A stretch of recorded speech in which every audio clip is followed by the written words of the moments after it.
बिस्मिल्लाहिर्रहमानिर्रहीम जी, अस्सलाम वालेकुम। जैसे राना तजम्मुल और आप देख रहे हैं लर्निंग पॉइंट चैनल।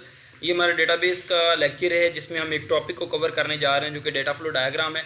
इसमें सबसे पहले हम देखेंगे कि डेटा फ्लो डायग्राम एक्चुअली क्या होते हैं, थोड़े से एडवांटेज देखेंगे और सैम्पल्स डिफरेंट हम देखेंगे जो कि डेटा फ्लो डायग्राम बनाने में हमारी हेल्प करती हैं। तो ये एक छोटा सा लेक्चर होगा क्योंकि डिटेल लेक्चर एक सीरीज़ मैंने स्टार्ट की हुई है। आई होप आप उसको एंजॉय करते होंगे।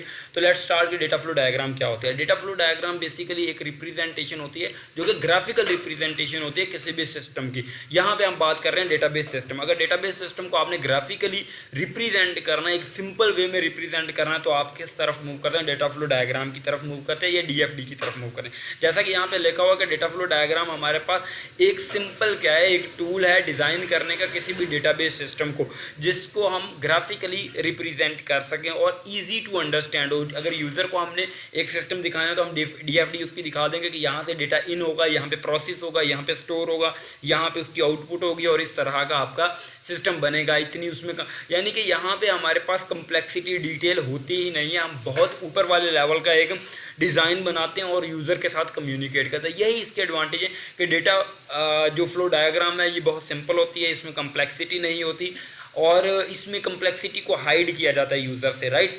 तो ये यूज़र इजीली यूज़र इसको क्या कर सकता है, डीएफडी को अंडरस्टैंड कर सकता है। ये तीन इसके एडवांटेज हैं।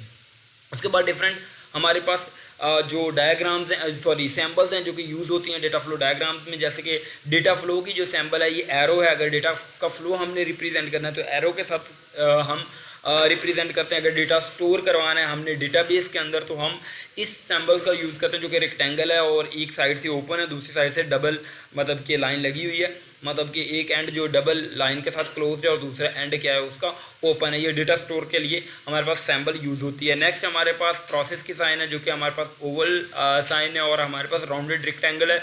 एक्सटर्नल एंटिटी के लिए हमारे पास जैसे कि यूज़र होता है, कोई मशीन भी हो सकती है, तो रेक्टेंगल यूज़ करते हैं।